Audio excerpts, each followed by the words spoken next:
Welcome, Notre Dame fans, to another edition of the Irish Breakdown podcast. I'm Vince D'Addario. That's Ryan Roberts, and we are going to have, as it says right down here at the bottom, it's Notre Dame Recruiting Hour. And normally, Brian Driscoll is sitting in this chair, but he is performing his civic duty as a member of a jury, or maybe it's jury selection. I don't know. But he is doing his due diligence. He's got jury duty today, so I am filling in the big shoes of Brian Driscoll, and we're going to talk some recruiting today. So today is going to be a mailbag, a recruiting mailbag, and so basically you guys are going to run the show, and I'm going to pepper Ryan with some recruiting questions, and we're just going to kind of go from there. So let's jump right in. First of all, Ryan, how you doing today, man?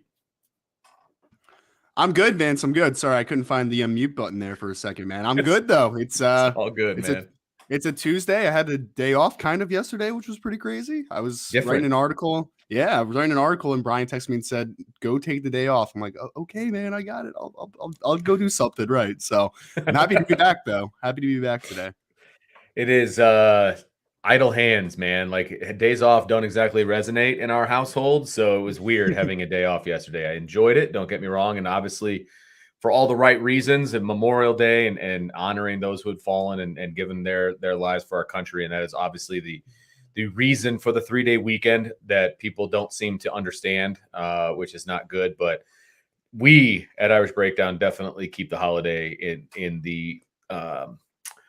the way that it is supposed to be. So I just want to throw that out there. So without further ado, Ryan, let's jump right in here. Hulk's Strongest was in. I was working with Sean Stiers, our new guy on the beat and on the shows and all these different things. I was working with him this morning, and we were talking about some stuff. And Hulk's Strongest was in at 11:39 with this question. Okay, so he definitely, the early bird gets the worm here on this one. So Hulk Strongest says, "Good morning, IB Nation. Just saw some video of this 24 wide receiver, Davon Hall. What can you guys tell us about him, and what do you think of him?" Yeah, I mean, I'll say this. I haven't seen Davon play at this point because Notre Dame has not offered him, right? So he's not offered at some point, then obviously I'll take a look and break down his game a little bit and, kind of pester him for some information and do all that good stuff. But for now, Notre Dame he's not on the radar right now. I don't know if they've talked to him and the offer's coming in the near future. Like, I don't know anything about him other than he's a talented player in the 2024 class, but I have not got eyes on him, unfortunately, yet. All right. Hulk Strongest with another question. He says, "Is there a running back comparable to Richard Young in the 24 class that we can go after if we don't land Young? Because I know it's a long shot." And you're right about that last part. Yes, it is a very long shot, which, we'll keep our optimism high, though, because he is going to be on campus, obviously, beginning of next month or middle of next month. So I will say this, next year's running back class, by everything I've seen so far, is better than this one. Now, that's comparing a class to what 2023 is. Does that necessarily mean anybody's better than Richard Young? Not necessarily. I would say the top guys on the board right now for Notre Dame are, what order is a good question, but Corey Smith is a kid out of Wisconsin that's a very talented player. I know they like Nathaniel Palmer and Brian Jackson, both out of Texas. Palmer's more of a one-cut, slippery type of runner. Brian Jackson's a little more of a battering ram type. Davion Gauze is another kid that's a really well-built kid out of Florida. And, I mean, they're going to keep kicking the tires with guys like Cameron Davis, who's a Georgia kid who's committed to Florida State, and Anthony Carey out of Florida, who's another very slippery, quick, elusive runner. They have offered Stacey Gage, who I would say is probably the closest kid in that regard to a direct comparison to Richard Young. But, I mean, at this point, because I haven't seen Richard Young's sophomore film, so I can't compare them direct. I'll say this about Richard. His upside is about as high as anybody that I've seen in the next two classes overall at this point. So I'd say Richard is probably the best out of the next two. But if Corey Smith or a couple of these other guys take a massive step forward, they can certainly be in the conversation because they're different types than Richard. Corey's more of a speed home run type runner, while Richard has kind of an all around profile, but he's the bulk of what he is he's an incredibly physical runner. So I would say right now that Richard is probably the higher recruit, but it's comparing apples to oranges at this point. All righty. Next one from the Ryan Express. What happened with the recruitment of Nicholas Harbor? He have no interest in Notre Dame, or was there another reason? Yeah, I mean, they had interest in Notre Dame. The fact of the matter is that Nicholas Harbor is a national recruit who is getting recruited at a bunch of different positions. And I would say that sorry, is there a big lag issue on my end, Vince? Sorry. You're okay at the moment. I'm okay at the moment. Okay, I'm gonna try to pop out and pop back in a second. Then hopefully it remedies it a little bit. But as far as Harbor's a high academic kid getting recruited by a lot of teams and multiple positions. I mean, there's some teams that value him at wide receiver. There's some at tight end. There's some at defensive end. There's some at linebacker. Notre Dame was recruiting him as a rover, just to kind of put his context to how athletic he is. I mean, the kid's a 200 meter runner at 6'5", 220 pounds. Like, this kid is a insane athlete. So they were definitely on him at one point, just that they weren't able to get him on campus, right? So the interest wasn't reciprocated. So they would go, obviously some teams kind of went to the forefront over him. So it wasn't a lack of effort on Notre Dame's part. It's just the simple fact that a lot of teams are looking at him at a high point. Yeah. And I know Brandon just put in the chat wide receiver. Yeah, Brandon, there are some teams that valued him at 6'5", 220 with his 200 meter speed at wide receiver. I mean, yeah, it's kind of all over the board where people kind of value him. I think most would, though, from my just conversations with some people, I think most do value him as a defensive end linebacker type, but Notre Dame was even recruiting him as a rover. Just got to speak to his versatility, his athleticism. Speaking of speed and size, I saw the video of, I believe it was Tobias Merriweather winning the 200-meter state championship. Wow. Let's just say it wasn't a close race. And that was a fun one to watch. So there's definitely some speed and size that's about to be on campus here in about, a week? Is that when everybody reports? I think it's about a week from now. So that'll be exciting. That'll be exciting. And then, of course, there's camps are starting at Notre Dame. I know I'm going off of left field here, but Irish Invasion is tomorrow night. So that's a big one for Notre Dame. Do you have is there anybody that's going to be on campus for that you are aware of for Irish Invasion, or is that kind of fallen off the wayside a little bit from what it used to be? Yeah, I think it's fallen off the wayside. I mean, we have on the visitor board on the message board, we have the guys that are updated to our knowledge. There's going to be they're going to be on campus this week, but not as much of insight into that, more just the general official visits kind of happening right now and some unofficials for 2024 kids. Gotcha. I was actually looking at the numbers here, and of course that's when my email decides to be very, very slow, which is awesome.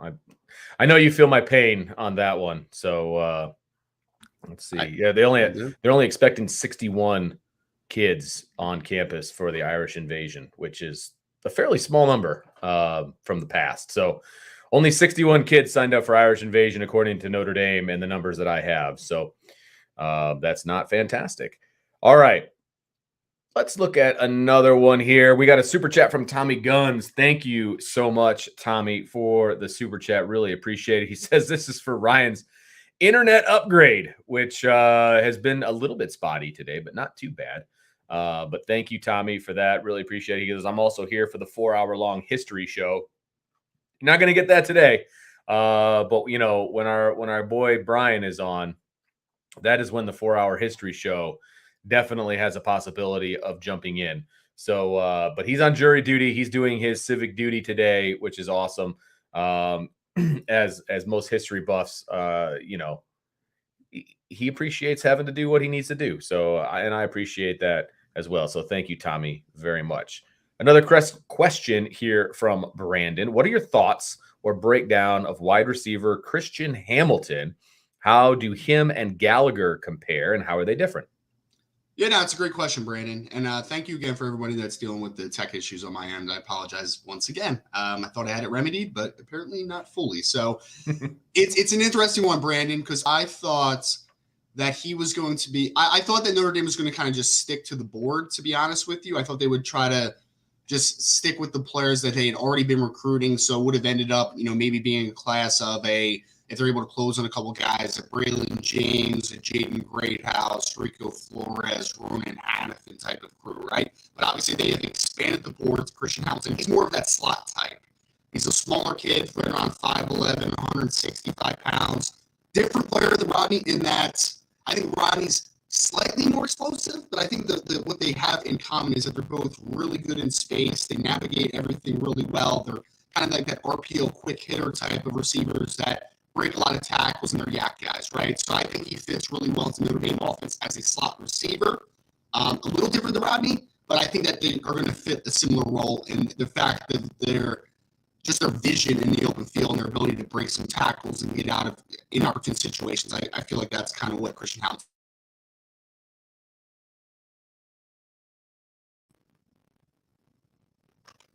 Muted. Okay, let's see here. Zach Martin has a question. He says, who are some 24 recruits that have you fired up, like Brian's prospect crush on Osbury or Ryan's on Greathouse? Is it too early to have a crush on a guy yet for the 24 class? Those guys are just finishing up their sophomore year. It's never too early, man. It's never too early. All right. I'd say my number one right now is probably Nigel Smith, the defensive lineman out of Texas. He's a guy that can play strong side defensive end. I think he could play inside a ton early, later into his career. So he kind of fits the Jason Moore mold of a defensive lineman, but really talented football player. I like him a ton in that regard. He's got length. He's got athleticism. He's incredibly strong, violent player. Okie doke. Jordan wants to know if Deuce Robinson and Dante Moore have a relationship, which is a very interesting question. I'm guessing that he's trying to get Deuce to Notre Dame. I'm guessing that's the point of that particular question, Ryan. Yeah, I mean, not to my knowledge. I think that Brian talked about this a little bit in the past. It's like I think it's more just the aura around having a quarterback like Dante Moore in the class where you can get someone like a Deuce Robinson potentially into the fold. But I think right now what we're looking at is I think it may have I don't want to say the ship has sailed because anything could change, but to my knowledge, the most recent updates on Deuce Robinson is that he's not coming to doesn't have anything scheduled to come to Notre Dame over the next couple months as it stands. So this one might be one, even if Dante gets into the class, let's say in June or July, if they're able to close on him, I still think that the timing might be a little bit tough just because they kind of just took the foot off the gas, obviously, after Cooper Flanagan was in the class, and they didn't really, they didn't make that big push throughout the process. So I think they're trying to get back in the conversation a little bit. I think ultimately that ship may have just sailed at this point. Okay. Jordan wants to know what the linebacker board looks like with Gillette out. Do the Irish move on Jordan Hall if they miss on Osbury? Yeah, I mean, Jordan, just the most easy way of answering that is yes. I think so. I think what they have done is they've expanded the board a little bit, and I think that they had an idea that they weren't going to be in the top 7 for Gillette, so they got a similar player. I don't think that. I think it's kind of Jaden Osbury or nothing, to be honest with you. I think that's their guy, because if they get an Impemba, I think Impemba's more of a athlete at this point, right? Like you can project him to multiple spots. Jordan Hull's a true inside linebacker for the next level, and apparently he's looked great this spring and just kind of preparing for the season, playing at IMG Academy, and apparently he looks a lot quicker than his junior film. So I know they're excited about him. And I do think that he's kind of the next guy up. In case they can't get an Osbury, they're going to get a guy like Jordan Hall because, I mean, the kid's 6'2", 235 pounds. He's going to be pretty physically well put together. I think he can play Will. I think he can grow into a Mike. But either way, I think that he is a insurance clause for the Darian Gillette. Unfortunately, they were not able to get into his top 7. All right. Sean Kane says, what does the 24 O-line recruit board look like, and how does it compare to 23? Well, it's very small right now. We've seen in the past that Harry Heastan likes to keep the boards a little bit smaller and just kind of identify his right fit. So right now there's only 4 players that we know of that have been offered by Notre Dame. One is Kyle Altuner out of Maryland, the interior offensive lineman. He's about 6'3", 285. And the other 3 are more tackle types. You got Peter Jones out of Pennsylvania, out of Malvern Prep. You have Gerby Lambert out of Massachusetts, another Massachusetts kid. They're continuing to get in Massachusetts these next 2 cycles, it appears. It's 6'7", 280 pounds.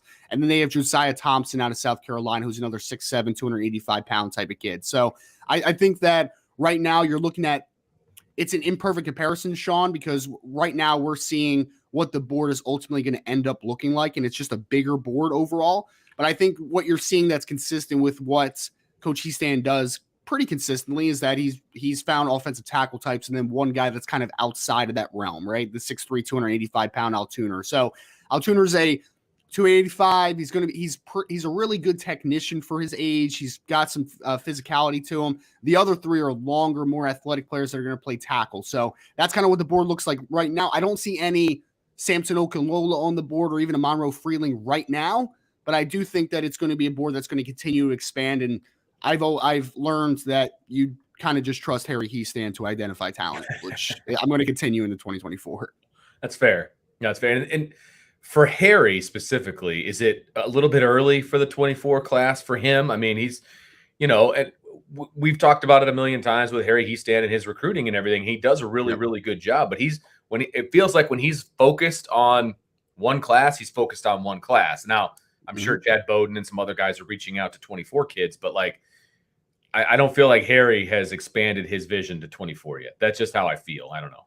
Yeah, you're not wrong. I don't think so. I think that right now what you're seeing is Notre Dame wants at least 4 in the class. Right now they have 2 with Sam Pendleton and Sullivan Absher. They're still chasing guys like Monroe Freeling that I mentioned before, Charles Jagasaw, and then they'll if they want to take a 5th, it'll be either Joe Otting, the offensive lineman that was offered pretty recently, or it's going to be an Elijah Page out of Arizona Pinnacle that was offered a couple months ago. So I think that he's focused on 2022, 2023. Yeah. But I think that, I think that's why he's kind of kept a small group in 2024, Vince. It's right. Like, because he's focused on closing on a couple kids. So he's going to start it out with kids that he really likes. The board will be expanded at some point a little bit more. But historically speaking, I mean, this is what Harry Heastan does. He doesn't send out a lot of offers on the offensive line. He identifies kids very carefully. And I think that's what you're seeing right now is you have 4 guys in the 2024 class that he has seen and that he likes a lot. So yeah, absolutely. And you go for the big fish and then you adjust, I guess is the best way to put it. Right. So I like that. Kind of a big picture question here. Let me hear from Tommy. He says from Tommy Guns, do you guys think as more teams have moved to national recruiting that it's kind of watered down rivalry games on the field? Obviously not for fan bases or the schools themselves, but just the games. It's an interesting question. I've never thought about that before. Because I guess because the premise of the question is for the big rivalry games, like let's say it's an Ohio State versus Michigan battle, right? A lot of the kids from Ohio State, like they traditionally will kill Ohio, and there will be a lot of kids that kind of grew up with that rivalry in their household, right? I guess it's kind of the premise. Right. Tommy, it is interesting. I think that it might take a little bit away. I don't know. I need to wrap my mind around this one a little bit, but there's something there, I think, Tommy. I mean, because I think that there's definitely something to be said if you grew up the fan of a team and usually regionally that happens, that you would in theory at least have some hatred towards the rival, right? So I think that has some layer. I don't know, Vince. I don't know what you think about that one. That's interesting though. Yeah, it's funny because I've always rooted for Notre Dame, and Notre Dame has never been a regional team. They've always recruited nationally, and their rivals have either been like a USC, for example, but then you get regional rivalries of Michigan, Purdue, but the kids that go to Notre Dame aren't necessarily regional. So that doesn't necessarily have anything to do with Notre Dame's rivalries. So, but if you think of Virginia Tech, Oregon State, those kind of, backyard brawls and things like Civil Wars and that kind of stuff, the national recruiting is going to water down that rivalry. I mean, that just makes a lot of sense. Now, I still think the core of your team is still going to be from a regional basis. You might go get a couple of stars from, nationally, but I still think the majority of your team is still going to have that regional feel to it. So maybe it takes a little bit off the top from a rivalry standpoint, but I still think at the core of it, the rivalry is still real because bottom line, what's a rivalry for anyway? It's for the fans. I mean, yes, it's important for the players, but it's really more for the fans than anything else. But I still think the core of the team, like if you look at Oregon State's, roster, a lot of those guys are regional. You know what I mean? The majority of those guys were regional.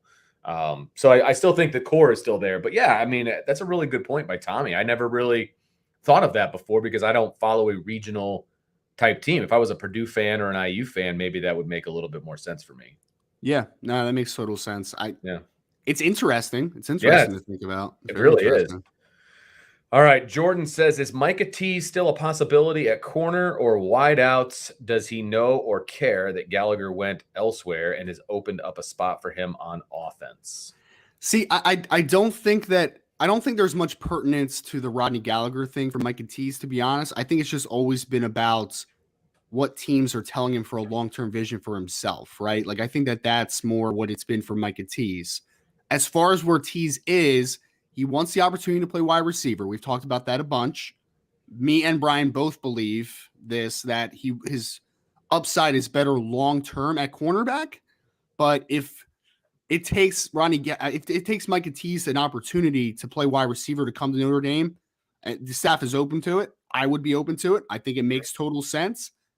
The official visits that Micah Tease is taking, which he does have one to Notre Dame next month, that's going to be the big indicator for how serious the interest is in Notre Dame. For a while, I thought it was Oklahoma clear leader, and then Notre Dame was probably running second or third. And then Oklahoma seemed to get out of the picture because they were telling him, no, we just see you as a defensive player. We don't see you as a wide receiver in our system.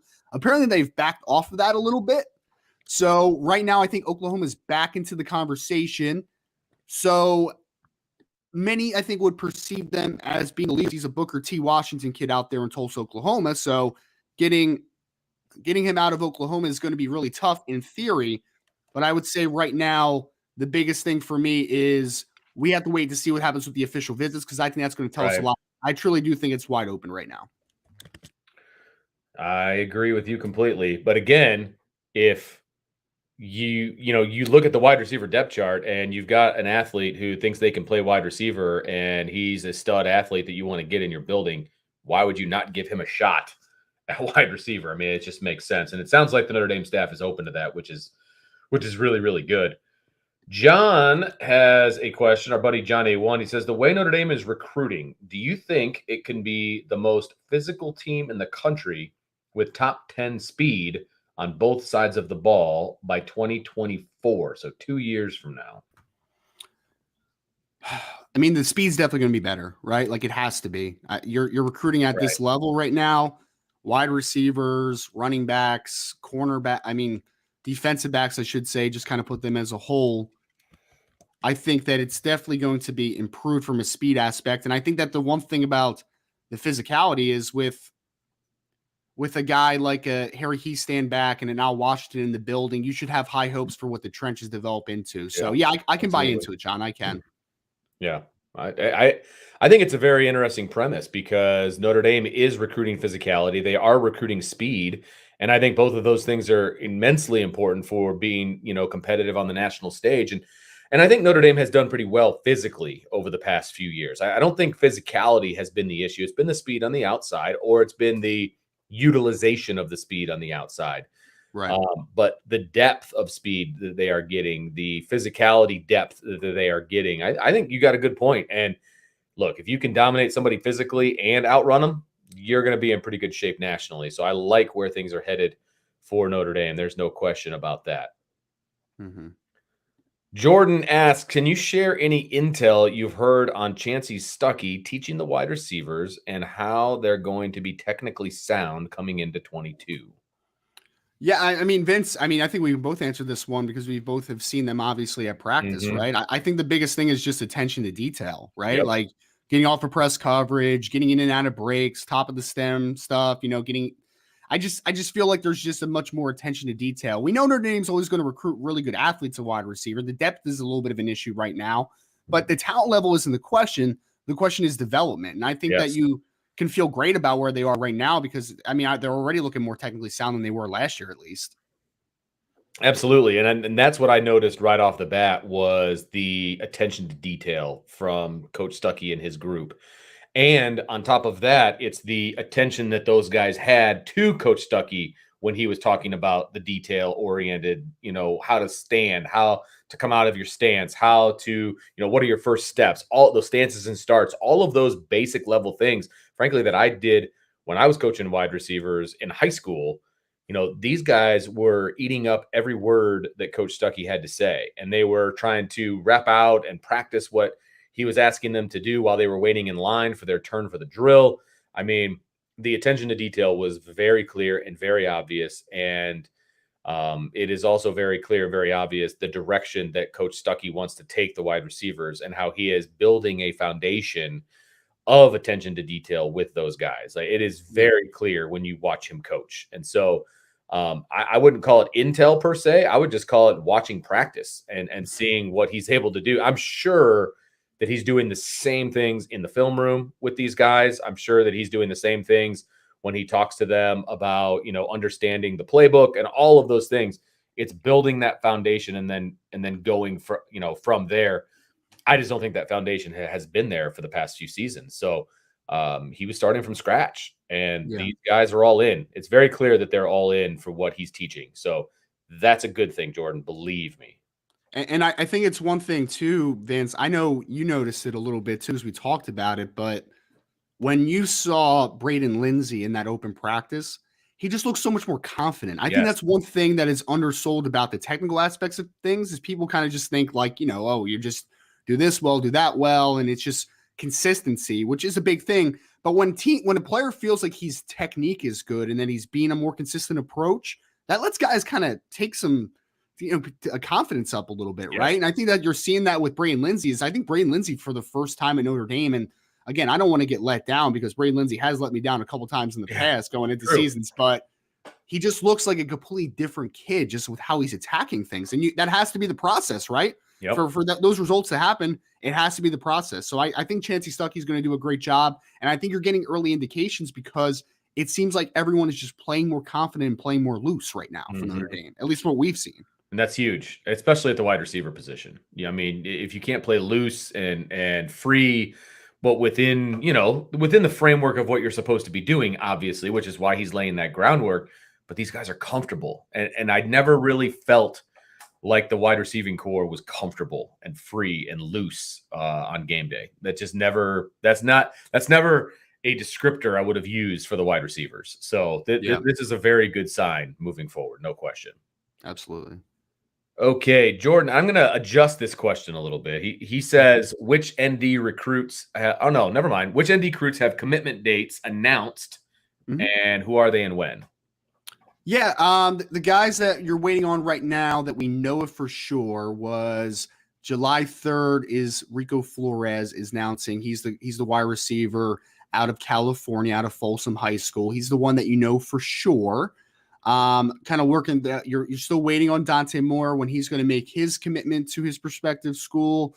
Guys like Jeremiah Love, I'm just working down some of the guys that we know. Jeremiah Love, I know, wants to make a summer commitment, but he has not announced a date. I mentioned Rico Flores. Jaden Greathouse is a guy that I think could be in the cards over the next month and a half or so, but he has not made an official date for when he wants to announce. Same deal with Ronan Hannafin. So I think we're still waiting on some of the big fish, quote unquote, right? Like you still don't know about Charles Jagasaw when he's going to announce. Monroe Freeling, the offensive tackle out of South Carolina, has kind of been consistent with that. He wants to go into the season, right? And Jason Moore is kind of a guy that I think wants to, similarly to a Jaden Greathouse, I think he'll probably be off the board in like the next month and a half or so. I don't think he really loves the recruiting process a ton. So I think you'll know a little bit about that clarity. And then I know next month we are looking at Christian Gray, or sorry, not next month, July 4th, Christian Gray is going to be making his commitment to his prospective school. So as I kind of work down the board, the only two that I know for sure right now, unless there's somebody that I'm oversighting, is Christian Gray early in July and Rico Flores early in July. Everybody else, I think there's going to be a few other summer commits, but right now, that's what we're looking at right now as far as the players that we absolutely know here at Irish Breakdown. All right. John Murray specifically wants to know what the 24 running back board looks like. Yeah, no, it's John. I really love the class just in general, to be honest with you. And I worked through at the beginning of the show, and I don't know if the audio wasn't great to begin, but a few of the guys that Notre Dame is high on. Corey Smith, the running back out of Wisconsin. He reminds me a lot of Ronald Jones. I think he has to be a 4.4 type of kid. Like he's a home run hitter, to say the least, out of state of Wisconsin. Averaged just about 10 yards a carry last year as a sophomore, actually over 10 yards if I remember correctly. So they like him a ton. He'll be on campus this week, actually, on the end of the week to visit Notre Dame for the first time. Nathaniel Palmer out of Texas, a kid that they like. I know that Coach McCullough stopped in the state of Texas to see him over the last few weeks. So he's a talented player. Brian Jackson II, who I remember Peyton Bowen did an interview, the 2023 safety commit out of Denton Guyer, and he said that Brian Jackson was the toughest guy that he had to tackle last year, and he was only a sophomore when he played him. So talented player. Davion Goss is a kid that they like out of Florida. Anthony Carey out of Florida as well. A couple of Florida guys. They offered Stacey Gage. I don't think there will be much in the conversation there. And then Cameron Davis is a kid from Florida State that's committed to Florida State, out of the state of Georgia, that they are continuing to, just keep an eye on, kind of keep contact with and see where things go there. Jarek Gibson's also a kid that's on the board, but me and Brian both don't really see them getting into that race a ton, but very talented running back group, a lot of talented players. If you had to ask me who's my favorite right now off of the film, I really like Corey Smith out of Wisconsin, man. That kid has just electrifying speed. So really good, talented running back class in next year. Nice. And that'd be a good time for Notre Dame to lock down a couple of those guys, with the current guys being, 2 years removed from this year. Mm-hmm. So that'll be a really good recruiting class, hopefully. Absolutely. For Notre Dame. Okay. Timeout Tom has a question here. He says, on official visits, does the college pay all experiences for his whole group, parents, or just the recruit? That's a good question. I know it's definitely the recruit. I think it's everyone, if I remember correctly. I think there's a limited number of people that you can bring. I want to say that it's the kid and two people, maybe. Okay, that's what I've heard in the past. Now, I could be wrong, and somebody is more than welcome to correct me. I've never been on an official visit. Hopefully, in like a year or two, I'll be able to do that. But as far as money and all that goes, I think they pay for you and two others to go, because I've heard like a parent and a coach has gone, things of that nature. But if it gets to be more than two, I think then you've got to help, pay for it a little bit. Now, there's obviously ways that you can, they'll probably pay for you to eat. They'll probably pay, they'll pay for your room because you can fit more than three people in a room, Sure. But I'm talking about airfare and that kind of stuff. I think it's 1+2. So again, if somebody has different information, I know Brian would know the answer to this question, but yeah, he's busy being democratic. But yeah, I think it's 1+2. So that would make sense. That would make sense. We'll definitely time out, Tom. If you want to put that in the chat next show that both me and Brian are on, I'll make sure that we answer that one again for you for a more clarified answer. Sorry, this one was just funny. Salty Virginia Peanut says, does Vince have his microphone on the table behind him? Maybe that's why he's using the plug-in earphones. I have two. That's the spare back there. The good one is right there. So, but I had to bring that up because that's actually pretty funny. But yeah, the plug-in earphones, I don't really have a choice because the mics that we have, you can't connect, Bluetooth headphones to those. They got to be the plug-in kind. So, dollar store special right here. So that it is what it is.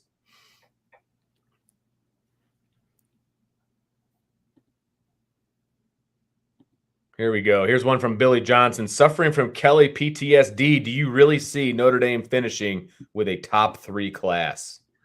I do. I get it, Billy. Trust me. I've talked about this a ton, man. I have had the same issues. Like, there's no doubt about it. So I'm always very hesitant to say, yes, absolutely. But I do think it can happen. Yeah, I do. I just put it in the mailbag this week. I listed guys in the 2023 class that are uncommitted players that I think Notre Dame has a really good chance for. And if they're able to just close on just those guys, and I think all of them are kind of, I don't want to say likely, but it's all possible that every single one of them ends up at Notre Dame. I think they're I don't want to say shoe-in. A definite top 5 team. I think absolutely have a chance to be top 3. And I still don't think number 1 class is out of the question. It's going to be tough because there's always going to be teams like Alabama, Georgia, Texas A&M that load up late on recruits. So it's possible that they jump Notre Dame at some point. But I think it's a very good chance to be top 3. And I think top 5 is absolutely, like, I would be shocked if it's not a top 5 class. Yeah, right. I mean, they'd almost have to fall off a cliff at this point to finish out of the top 5, I feel like. I mean, it would be like a mass exodus. Yes, there you go, Vince. Like, it'd be like if something happened with the coaching staff and then Keon Keeley decommits and everybody else decommit. Like, there would be something extreme that would have to happen for that to happen, in my opinion. If they held on to everybody they've got right now, and then they add the kids that we think they're going to add, like, it's top 3 guaranteed, in my opinion. But you guys are the experts, so. But yeah. Here we go. This is an interesting one. Kamikaze fullback. Great name, by the way. What's the way too early prediction of who ends up being the Keon Keeley of the 24 class? Meaning our, quote, we got this guy, alpha recruit. It's a great question. I would say I'd probably go back to the defensive line, to be honest. I mean, I'm going to change it up. I think that the guy, right, if you get this kid, which honestly, when they first offered, I didn't think that there was going to be much of a shot in comparison, but our Darius Hayes, the linebacker out of Florida, who's like 6'4", Vince, this kid is 6'4", 215 pounds, just coming off his sophomore year, and he can run for days, man. Because my initial thought was Elijah Rushing, the defensive end out of Arizona, defensive lineman out of Texas, Nigel Smith, because I think that Nigel Smith is a fantastic player. But I'm going to say a Darius Hayes because I think that he has just incredible upside at the linebacker position. And I think when you first offer him, he's a Florida linebacker, and there's a stigma there, right? And I think that most people would say maybe not a fit at Notre Dame, but he's a high academic kid. He went to Notre Dame and he loved it. So I'm going to say our Darius Hayes, is a guy that maybe out of nowhere Notre Dame fit in 2024. All right. Very good. We do have another super chat, which is a tad confusing as far as I think he's calling plays himself here. But thank you, Christopher Morgan, for the super chat. Can't tell you how much we appreciate it. It says Notre Dame versus Ohio State 22 opener. If we get the ball first, what with current players would be the setup for you guys for the first play to make Ohio State double think? I would say 5 wide receivers up, hair on fire, shotgun, quarterback, mission post, and let TB run, slide TS2 RBs. So that last part is a little confusing. Yes. Because you're going 5 wide receivers, and I see 2 running backs. So that obviously can't happen. So I'm a little confused, but I think you're basically saying spread them out and let's, go deep or, whatever, spread out the defense. And then, you can just let the quarterback run, Buckner run, which makes sense. I get that. So if you were going to make Ohio State think twice on the first play, what would you do, Ryan? We'll just go there.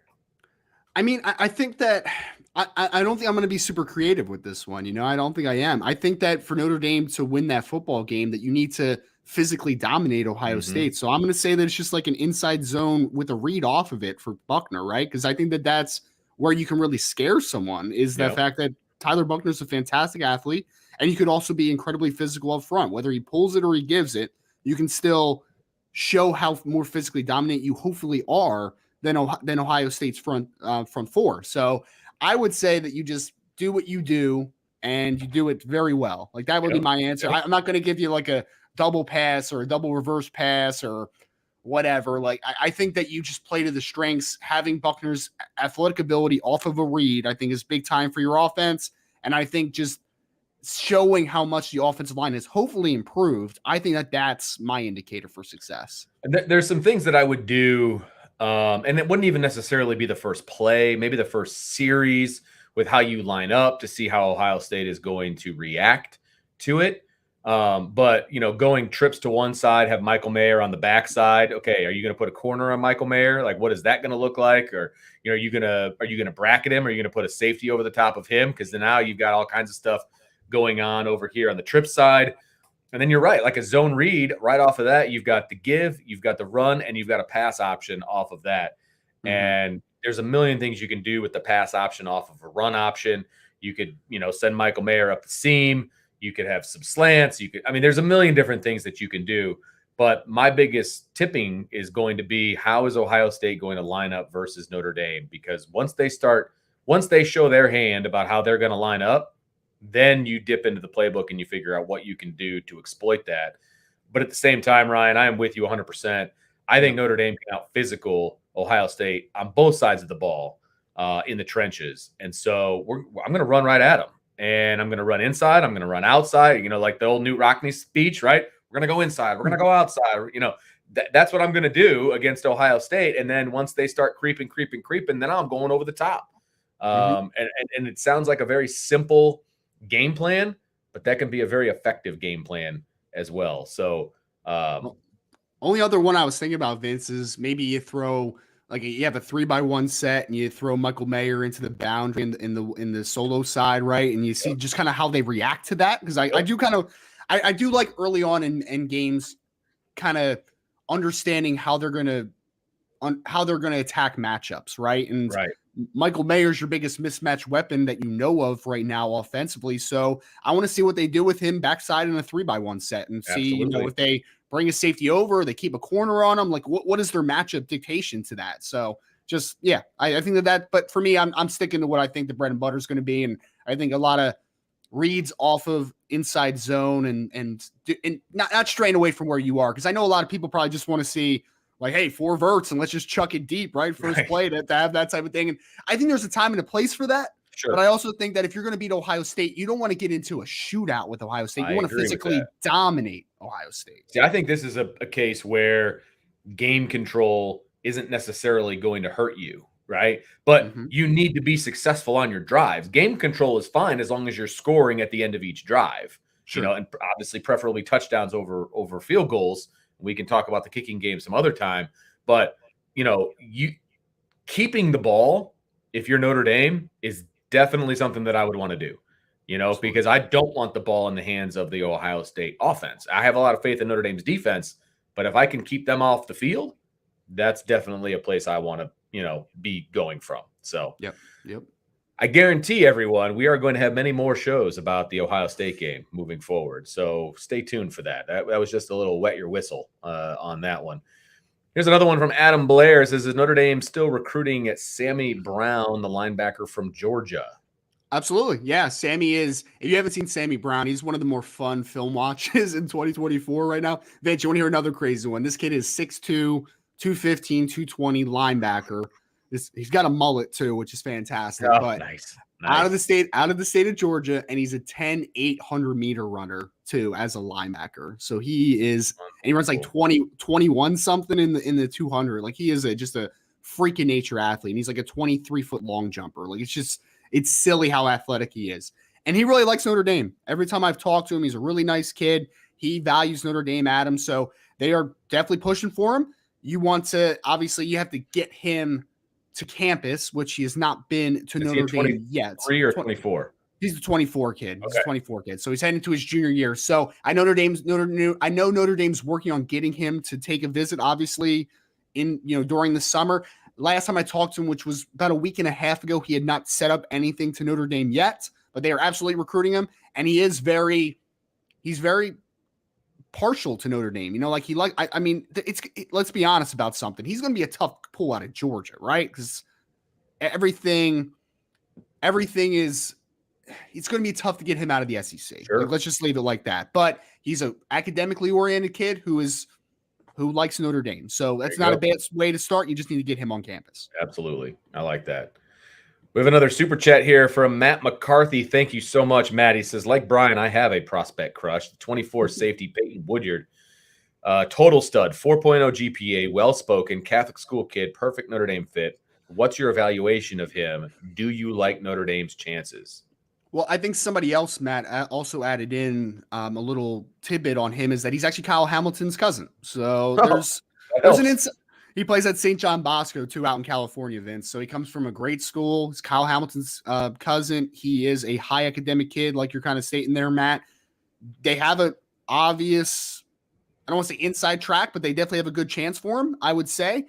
And I think that for me, Peyton Woodyard is a very versatile player, right? He's about 6'2", 190, 195 pounds, well put together for his age. I think he can do a little bit of everything, whether it's playing on the roof, coming down in the box, good tackler, can play some man-to-man in a pinch, so he's kind of a versatile player on the back end, a little different than Kyle because he's not quite as big, obviously, and he's probably slightly more rangy working down from depth. So I really do like Peyton Woodyard a lot. And again, not an inside track, but certainly in the game. Kyle Hamilton's cousin doesn't hurt your chances. No, I can't imagine that it would. Yeah, that's a good point. Well, we made it 50 minutes before a Dante Moore question, but we're going to go with it. Let's go, man. So Mitchell Coney, thank you for breaking the seal on this one. He says, say Notre Dame doesn't get Dante. Do they pass on a quarterback in 23 and put everything into 24, either getting Sand or Carr?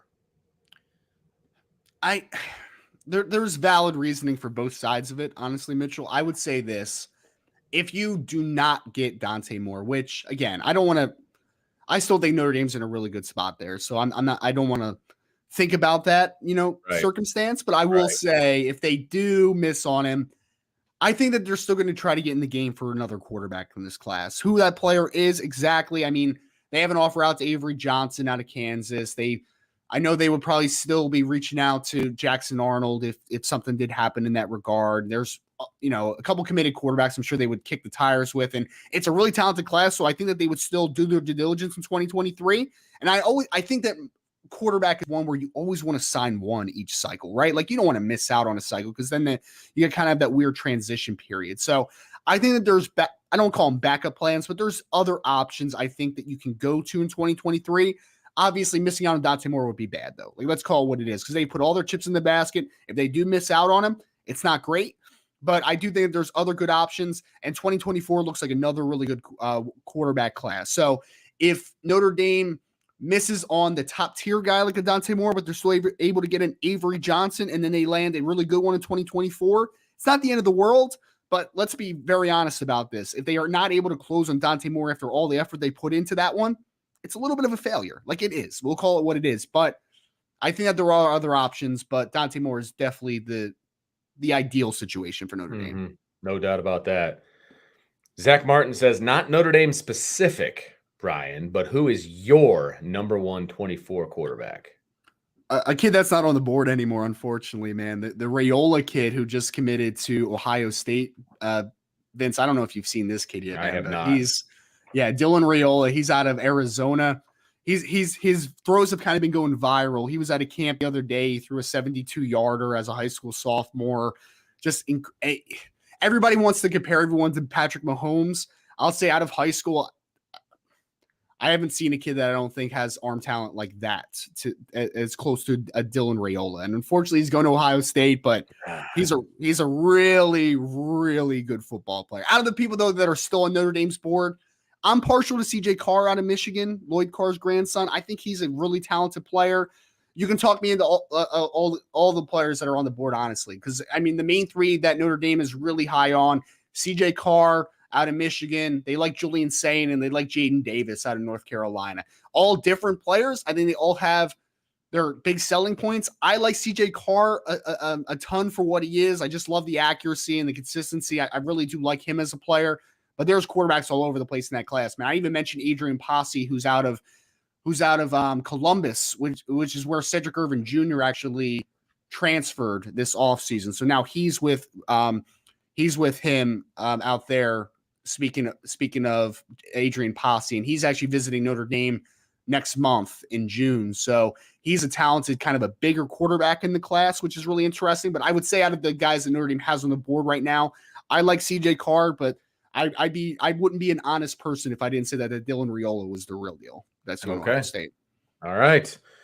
Matt McCarthy wants to know how concerned we should be with A&M when it comes to Dante Moore, especially with their deep pockets. I mean, NIL money with Holstein flipping to Bama.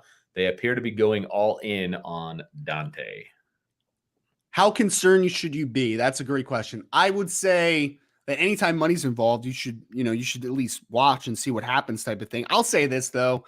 We've been very consistent with the Dante Moore thing, and that we don't think that he's driven necessarily by the money aspect of everything. So if Dante Moore does end up at Texas A&M strictly because of the NIL side of the conversation, maybe it wasn't the right fit. I mean, maybe it wasn't. Yeah.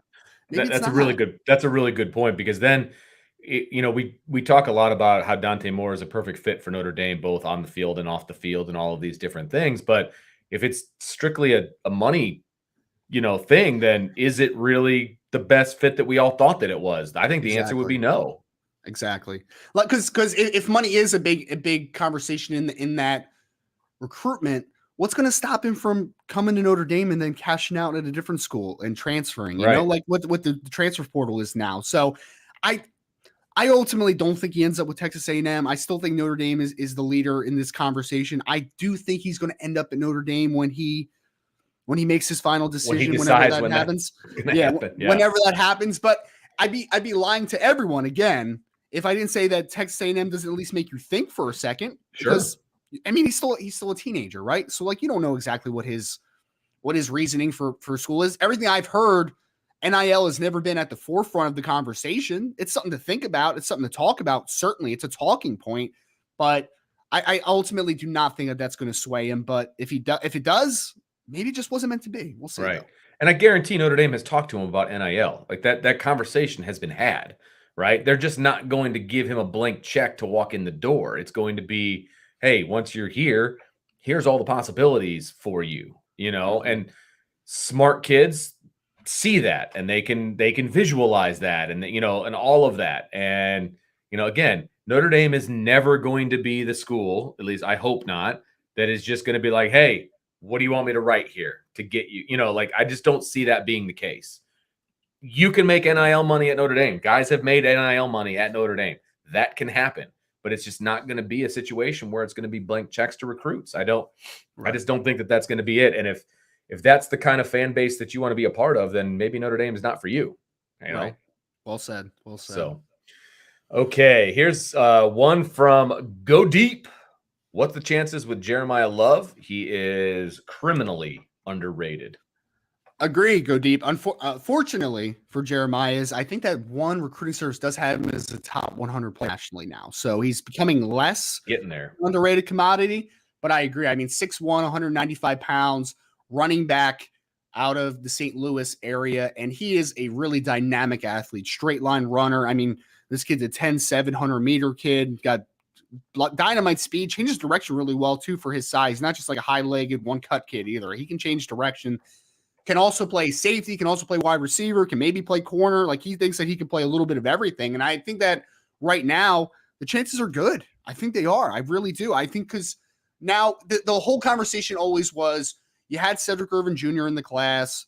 Jaden Lamar seemed to be in lean for Notre Dame for a while. If you had two running backs in the class, could you find a spot for Jeremiah Love? Well, I think the answer now with Cedric Irvin Jr. not in the class is yes. And you can sell him not in the athlete perspective. You can sell him that you are a running back when you come to Notre Dame. And that's a big push for him. So he's been on campus already twice since he's been offered. So there is legitimate interest there. I think if Notre Dame makes a legit push, a real push, I think that they can definitely land Jeremiah Love, because I know that interest is reciprocated. They were in a little bit later on him comparative to some other players on the board, but I think that Jeremiah Love certainly does like Notre Dame a lot. Absolutely. All right. Good to know. I'm assuming that this question from Irish Chi-Town is if if Notre Dame does not land Dante Moore, but he says, or she says, do we still have a chance to land a top 10 quarterback in 23?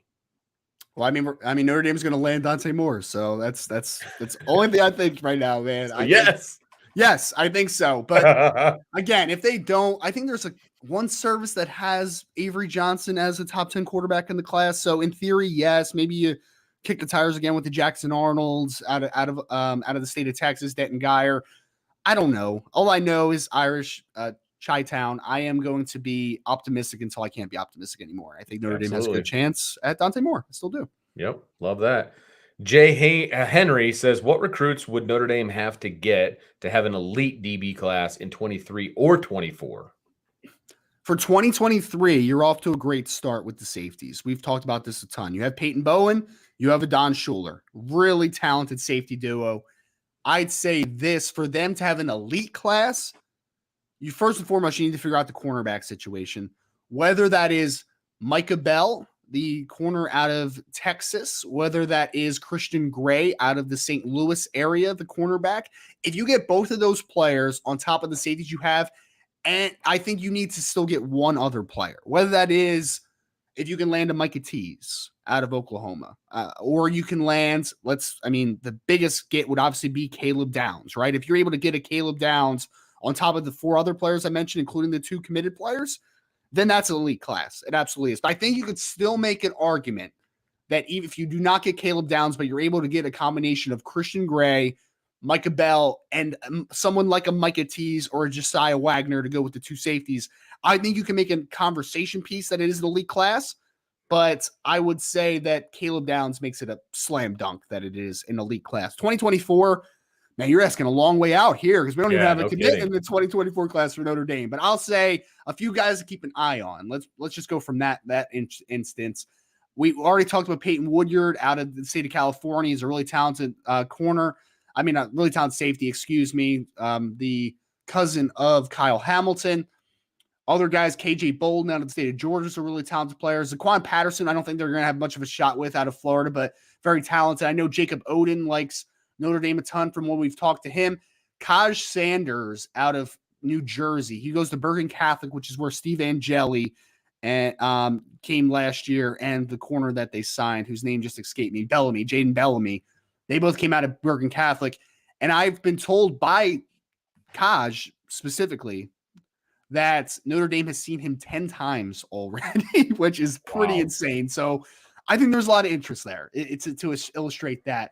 Some corners to keep an eye on. Caleb Beasley out of the state of Tennessee, very talented player. Eli Bowen's the younger brother of Peyton Bowen, who's a really talented football player. Mike Matthews is kind of a safety corner hybrid, can play a little bit of everything out there. And the last guy that I really like, I watched his tape pretty recently, a couple weeks ago. So he's only like 40 minutes for me, 35 minutes for me, is Emilio Agard, who's a cornerback out of Pennsylvania, out of the Philly area. He's a really talented player. So those are a few guys to watch.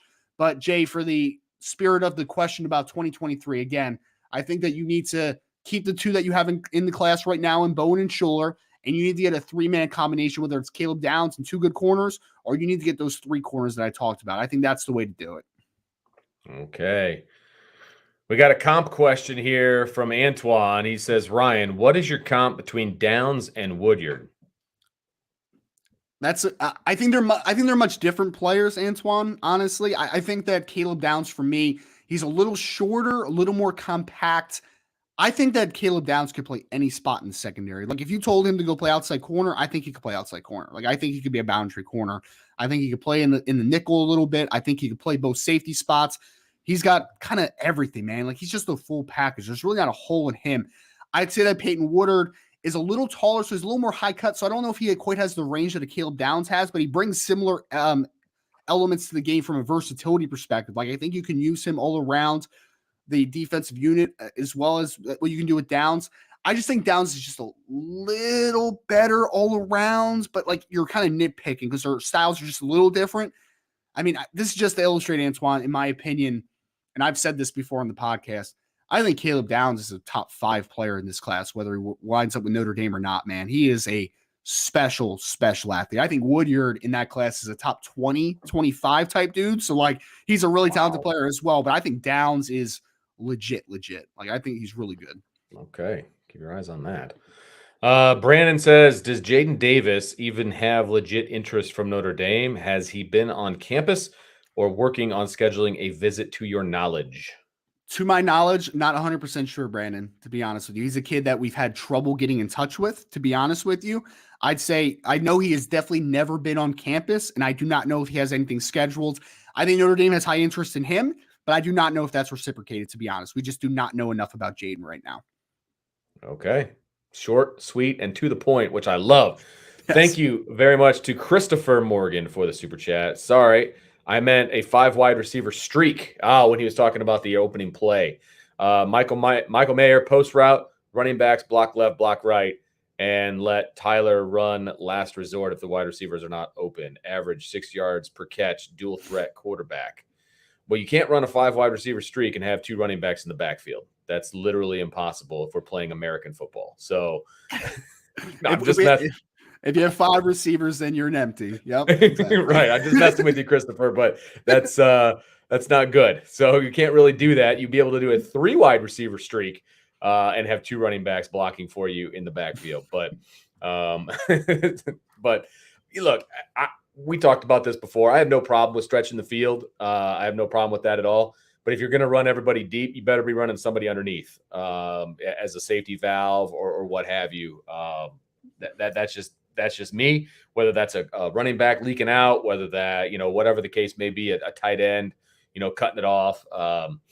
But if you just run everybody deep, you can get yourself into some trouble. That's what I'll say. So, exactly. Do you want to comment on that at all? No, you said it perfectly. I'm just imagining now. 5 wide receivers, 2 running backs. It's like exactly 14 on the field. We're all good. It's not easy to do. But if we're changing the rules, do it, man. That's great.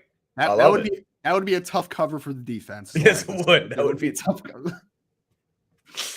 Yes, it would. It would definitely be a tough cover. All right. Let's see here.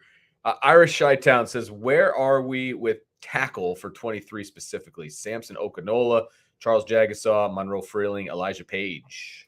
Samson Okinola, we've talked about this a couple times. I think that ship has sailed. Notre Dame continues to try to get in with him. Samson talks back, but he hasn't scheduled a visit, right? And I just touched base with him a couple days ago. A visit has still not been scheduled. So I just don't think there's interest on his side, to be very honest with everybody there. Charles Jagasaw, I think Notre Dame's still in a good spot. The question is, when is that recruitment going to end, right? If it ends anytime soon, I think it's Notre Dame's to lose at that point. Monroe Freeling, I have been pretty consistent with this. I think that they're the leader. It's going to be a Clemson-Notre Dame battle at the end of it because he really likes Clemson. At one point, he called them, like home type of thing, right, when he visited the campus. So it's a Clemson versus Notre Dame battle. I think Notre Dame is in the lead, but it's not like a substantial lead. Like I think it's Charles Jagasaw, right? Like I think that they have to close that one out legitimately if they want. And then Elijah Page is a kid that I actually talked to this morning. He's visiting this week out of the state of Arizona, out of Pinnacle High School. Very talented player. I think they want to see where the offensive tackle board goes before, they jump fully in on Elijah, but Elijah is a really talented player. If the Notre Dame is able to land Jagasaw and Freeling, I would still try to take Page in this class as the 5th offensive lineman, potentially. I really like him a ton. So he's a wait and see type of player to how he fits into the class. But I think that they're in a solid spot with Page. I think that they are very intriguing to him. He's getting on campus here for the first time soon, so I think that definitely helps your cause. But right now, I would say Jagasaw and Freeling, probably leaders for Notre Dame. Elijah Page is in the mix, depending on how the board shakes out. And Okinola, I think the ship has sailed. Okay. Here we go from Carl. He says, how would Mpemba project as a safety? Interesting thought. I would love a 6'4", 235-pound safety. It sounds like a lot of fun to me, but they don't make too many Cam Chancellors out there, right? Carl, in their defense, Notre Dame is recruiting him as a rover, so you can even argue, rover has some safety linebacker elements, right? So I guess we can call him a safety if you would like it to, but I think he projects as a Mike Will to edge player, right? Like I ultimately think he might end up just as a Viper because I think that's just kind of where his profile projects to. Like I think he's going to be a really talented edge player in Notre Dame's defense if he lands with them. So I think edge is the best spot. Safety's not in the cards. He's not that dude, right? In coverage. Like you want him coming forward. You don't want him coming backward type of player. So, and he's massive. He's going to be 6'4", 250 plus pounds when you blink an eye. So he's gonna outgrow, I think, playing Rover and maybe even playing on the second level in general. Okay. Look, you know what? Why not? One more Dante question from Gavin KGD. He says, another Dante question, LOL. I've not been able to follow info about him lately, so legit.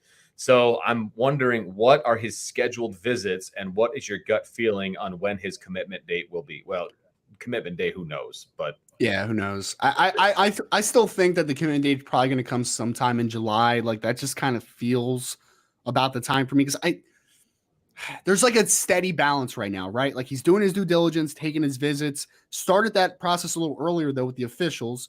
So I still think he's going to get in a suitable time where that's when the class really starts to heat up and you kind of start to finalize things a little bit. So I think that it's still going to be somewhere in July. That is not official. That is just my speculation on that part, right? But as for visits, we're still trying to finalize, when the Notre Dame visit will happen. But again, just want to reiterate, I think Notre Dame's in a good spot. It's just about when this one's going to come to a close. So if it comes to a spot anytime soon, I think Notre Dame's going to be in a really good position. If not, then things start to get a little hairier. So we'll see what happens, though. All right. I think that's a great place to kind of wrap it up for today. I want to thank everybody for joining us for the recruiting hour, which is a little off because of Memorial Day. We had it on a Tuesday today or this week as opposed to Monday. But thanks to everybody for joining us. Make sure that you, hit that. Let's see. Here we go.